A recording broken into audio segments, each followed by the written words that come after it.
എഴുന്നേറ്റോ? എന്തൊരു ഉറക്കോടായത്. ഇവിടെ നടന്ന പുകലുമല്ലോ, നീ അറിഞ്ഞോ?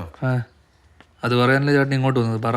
എടാ, നമ്മുടെ ആ 113 ഫാമിലി ഇല്ലേ, ആ പെണ്ണ് തൂങ്ങി മരിച്ച്. എന്തിന്? ആർക്കറിയാം, എന്തെങ്കിലുമൊക്കെ പ്രശ്നം കാണുമായിരിക്കും. ഞാനത് പറയാൻ രാവിലെ മുതൽ വിളിക്കുന്നുണ്ടല്ലോ, നീ എന്താ ഫോൺ എടുക്കാത്തത്? രാവിലെ തന്നെ കേൾക്കാൻ പറ്റിയ കാര്യമാണല്ലോ. ഗൗരിയോടെ എണീറ്റില്ലേ? ഗൗരിയേ, വിളിക്കണ്ട. എന്താടാ ഇത് അവളോട് പറയണ്ട. ഇതുപോലത്തെ കാര്യങ്ങൾ അറിയിക്കണമെന്ന് ഡോക്ടർ പ്രത്യേകം പറഞ്ഞിട്ടുണ്ട്. എന്താ? അത് അമ്മയ്ക്കും കുഞ്ഞിനും കേടാ. ഓ, നമുക്കൊന്നും ഇതൊന്നും അറിഞ്ഞുകൊള്ളല്ലോ, നമുക്കൊന്നും കുഞ്ഞുങ്ങളും ഇല്ലല്ലോ. ശരി, നീ പെട്ടെന്ന് റെഡിയാവ്. ഇന്ന് പുതിയ ട്രെയിനേഴ്സ് ജോയിൻ ചെയ്യുന്ന ദിവസാ. ലേറ്റ് ആക്കല്ലേ?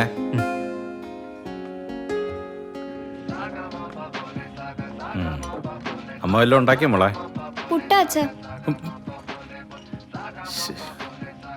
ഈ വീട്ടിൽ പുട്ടിയും നമുക്കൊരു മോചനമില്ലേ മോളെ? എങ്ങോട്ട് തിരിഞ്ഞാലും പുട്ട്. കുടുംബ കോടതി നിന്റെ അമ്മയ്ക്കെതിരെ ഒരു പരാതി കൊടുത്താലോ? അത് വേണോ? സ്വന്തം മുട്ടി തന്നെ പാറ്റിടണോ? വേണ്ടല്ലേ? വേണ്ട. എന്നാ ഞാൻ പോയി കുളിച്ചിട്ട് വന്നല്ലോ. അതായിരിക്കും നല്ലത്. അതായിരിക്കും നല്ലത്. ആ മോളെ, എങ്ങനെയുണ്ട്? കുഴപ്പമില്ല അമ്മ, നല്ല ക്ഷീണമുണ്ട്, അതുകൊണ്ട് പോകുന്നില്ലെന്ന് വിചാരിച്ചു. വിനോദേട്ടൻ അടുക്കളയിലാന്ന് തോന്നുന്നു, ചായ ഉണ്ടാക്കിയായിരിക്കും.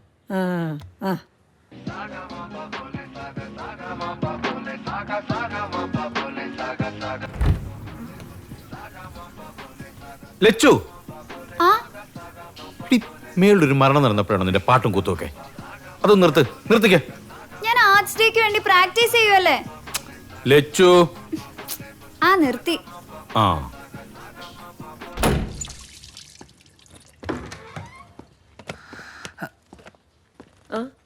നീ ഉച്ചക്ക് ഒന്നും ഉണ്ടാക്കാൻ നിൽക്കണ്ട, ഞാൻ പുറത്തുനിന്ന് ഓർഡർ ചെയ്തോളാം. പിന്നെ ഈ പാത്രം ഒന്നും കഴുകാൻ നിൽക്കണ്ട കേട്ടോ, ഞാൻ വന്നിട്ട് കഴിക്കോളാം. ശരി. ബാ, അത്യാവശ്യം മീറ്റിംഗ് ഉണ്ട്, ഇല്ലേ ഞാനിവിടെ ലീവ് എടുത്തിരുന്നേനെ.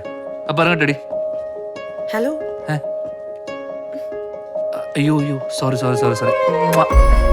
പിന്നെ മരുന്ന് കഴിയും. Okay, by.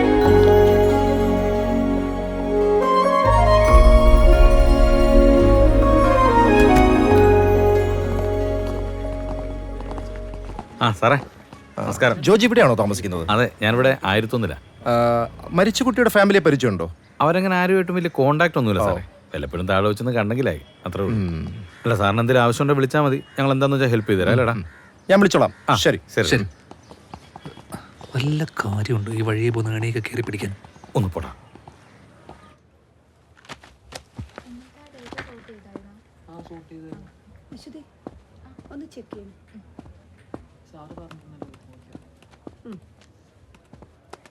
സർ, നമ്മുടെ ബാഗ്സ് ആൻഡ് യൂണിഫോം കിറ്റെല്ലാം കഴിഞ്ഞിരുന്നു. പുതിയ ലിസ്റ്റ് എടുക്കാൻ ജോസ് സാർ പറഞ്ഞു. എടുത്തോ. സർ, ദിരൂപ് പുറത്ത് വെയിറ്റ് ചെയ്യുന്നുണ്ട്. ഏത് ദിരൂപ്? നമ്മുടെ സ്റ്റാഫാ. സാറിനെ കാണണമെന്നോ പറഞ്ഞു. വിളിച്ചോ. ദിരൂപ് സാർ ചെല്ലാൻ പറഞ്ഞു.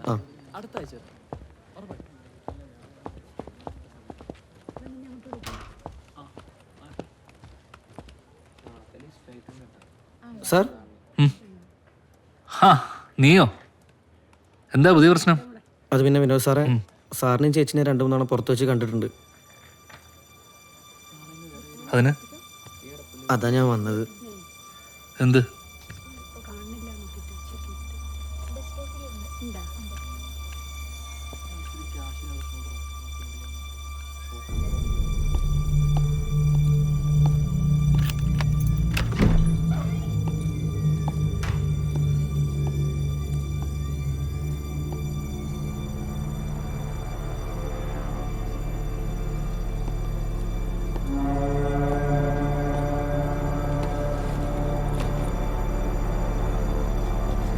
സാറിനെയും ചേച്ചിനെ 2-3 തവണ പുറത്ത് വെച്ച് കണ്ടിട്ടുണ്ട്. അതാ ഞാൻ വന്നത്. ഇത് ഞാൻ ഗ്രൂപ്പിൽ കണ്ടതാ.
ഹലോ സാറേ. അതിരൂപേ, ഞാൻ വിളിച്ചതേ ഗ്രൂപ്പിൽ നിന്ന് ആ ഫോട്ടോ എങ്ങനെയെങ്കിലും ഒന്ന് ഡിലീറ്റ് ചെയ്യാൻ പറ്റുമോ? സാറേ, അത് അഡ്മിനാണ് അപ്ലോഡ് ചെയ്തിട്ടുള്ള ആൾക്ക് മാത്രമേ എന്തെങ്കിലും ചെയ്യാൻ പറ്റത്തുള്ളൂ. ഓ, എനിക്ക് ആ ഗ്രൂപ്പിലൊന്ന് കയറാൻ പറ്റുമോ?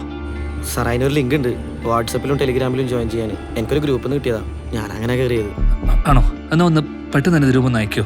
ആ, അത് ഞാൻ സാറിന് ഇപ്പം തന്നെ ഷെയർ ചെയ്ത് തരാം. ആ, ശരി.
വിനോദേട്ടാ, വിനോദേട്ടാ,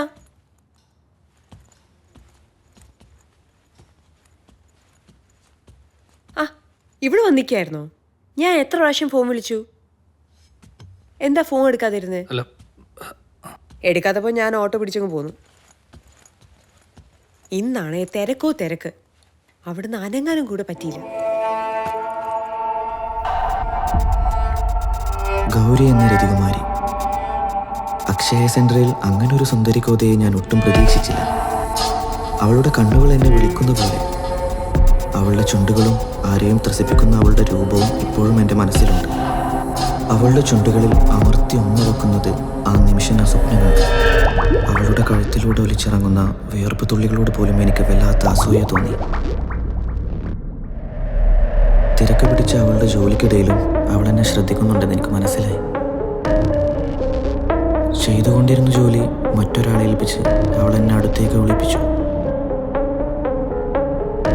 കയ്യിലിരുന്ന സർട്ടിഫിക്കറ്റിൽ കൊടുക്കുന്നതിനിടക്ക് അവളുടെ കൈകളിൽ മൃദുവായി ഞാനൊന്ന് സ്പർശിച്ചു. എൻ്റെ കണ്ണിലെ കൊതി കണ്ടെന്ന വണ്ണം സ്വർണ്ണക്കുലിസിട്ട് അവളുടെ വെണ്ണക്കൽ പാദങ്ങൾ എനിക്ക് നേരെ നീട്ടി അവൾ ഒരു ദൃശ്യവിരുന്നൊരുക്കി. പേരിനൊരു ഹസ്ബൻഡ് ഉണ്ടെങ്കിലും അവളുടെ സൗന്ദര്യം ഇത്രമേൽ ആസ്വദിച്ചത് ഞാൻ മാത്രമായിരിക്കും. അവളുടെ ജീവിതത്തിലെ മുഖങ്ങൾ ഉണർത്താൻ ഞാൻ തന്നെ വരേണ്ടി വന്നു. അതെ, ഞാൻ വന്നു. എന്താ ഇതെന്താ ഒന്നും മിണ്ടാതെ? അല്ല, ഒരു തലവേദന പോലെ.